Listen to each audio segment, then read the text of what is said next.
everyone, it's Justine, and I'm excited to be working with the brand new release from Altenew.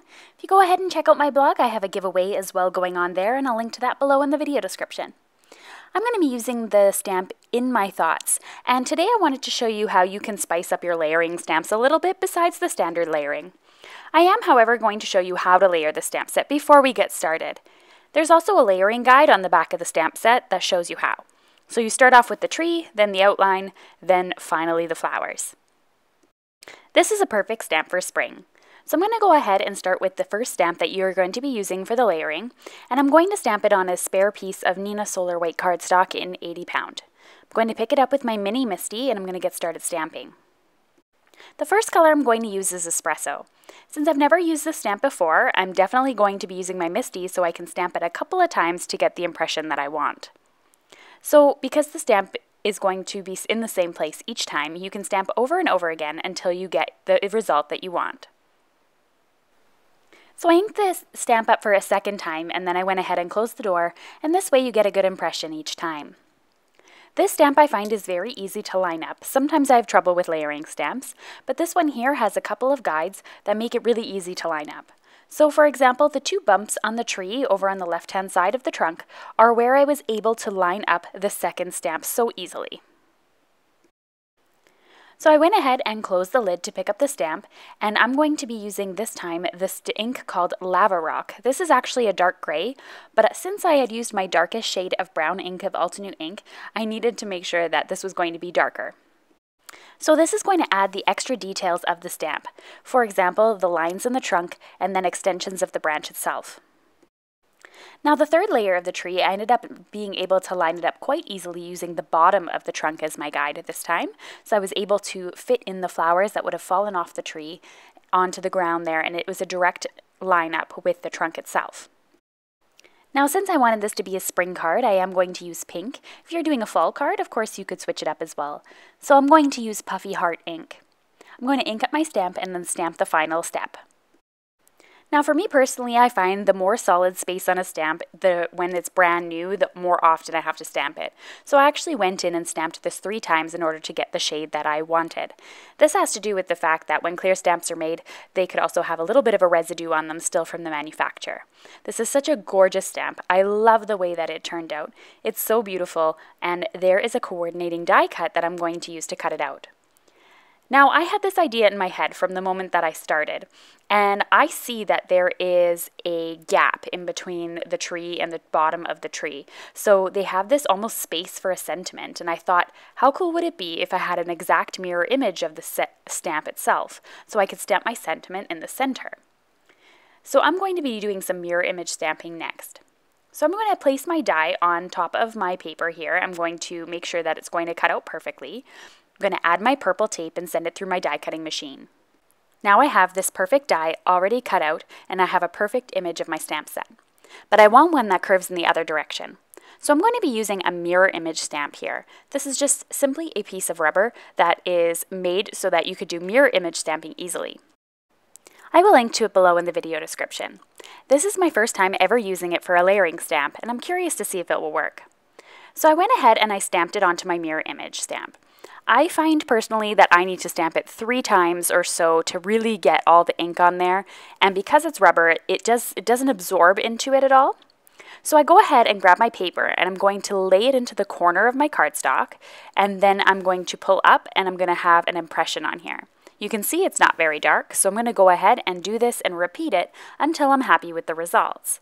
So I go ahead and continue to lay down the color onto the mirror image stamp, and then lay my cardstock in the corner so it stays in the same spot every time. And then I go ahead and rub over the back of it to get that impression, and then it should be a perfect mirror image. Okay, so one of the key things when doing layering stamps I realized after trying this 3 times to get it to work is that you don't wipe off the previous stamp. This one here doesn't really matter because you're going from gray to brown, which are similar shades and tones. So I was able to line up my stamp by looking at the previous image. This is why you don't want to actually end up stamping or erasing it or washing it so that you can line it up perfectly each time. So I'm going to go ahead and continue stamping. Now I did notice that my stamp is slightly off from a perfect layer. However, I don't mind small mistakes in my work. After all, this is handmade, not Hallmark. So I'm going ahead and I'm continuing to add the layer onto my stamp. Now I find perfectly honest, layering stamps don't need to line up perfectly every time. Very few sets need to be. You need to start forgiving yourself and allowing yourself to play and practice. Practice makes perfect. And of course, I could have kept practicing. This was my third attempt at doing it, and the first two actually went better than this one. However, I ended up wiping off my image and not being able to line up the last stamp. So I'm just continuing to go ahead and make it darker each time. This way, it makes it really easy. So now I'm getting an even more perfect image. So once I was finished, once again, I did not wipe it off just yet. I have to go in and line up my flowers first. However, after that, I do need to wipe it off because I don't want the gray getting mixed in with the pink. So I went ahead, lined it up, picked it up there. I really needed to get in close there with my head, so that's why I kind of skipped ahead a little bit after I finished lining it, because I had to get my big head in there to actually go ahead and line it up. So now I've wiped off my image stamp. It should be pretty much perfect, and I'm going to go ahead with the Puffy Heart ink again and just continue on stamping and inking. Now because this is a much lighter ink, it is a little bit more difficult to see the actual color on it, especially on camera. But when I go ahead and I put my cardstock back in, you can see I've just trimmed the top off there. It is ready to go, and it's getting darker and darker each time. The pink I found I had to do quite a few times before it actually got a good impression. This is the thing with mirror image stamping. If you want to get it, you have to make some time sacrifices. I believe in the end I ended up doing 3 separate rounds of inking and rubbing the ink all over the paper before I got a result that I was satisfied with. So now I'm going ahead just doing that final impression here, and you can see I have a perfect mirror image. So now I need to die cut it. I actually took my iPad and opened up a white screen. This is the Procreate app or something on there. So I got a white piece of paper, and you can see that I can see the stamp shining through. It's almost like having a light box. If you own one of those, you could use it as well. This way, I'm actually able to line up my die and still die cut it, and that's how you can get a die cut with your coordinating dies for mirror images.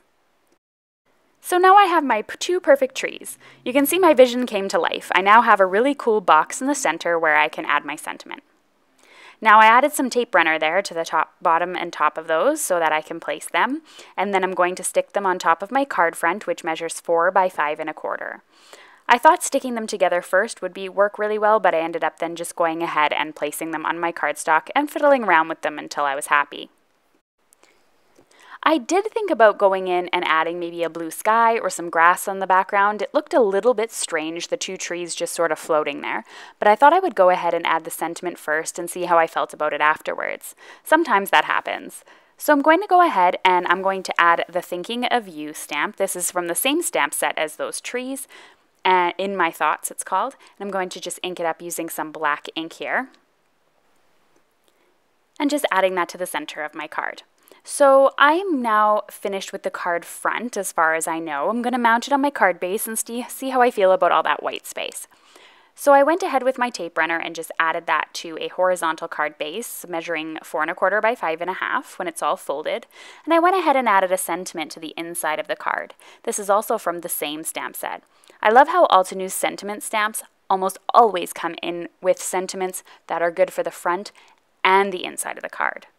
So when I stamped it, it says, "When skies seem dark and times get tough and you don't know what to do, just know you have a friend right here to support and help you through." It's a nice little poem, and it's really beautiful for this type of card.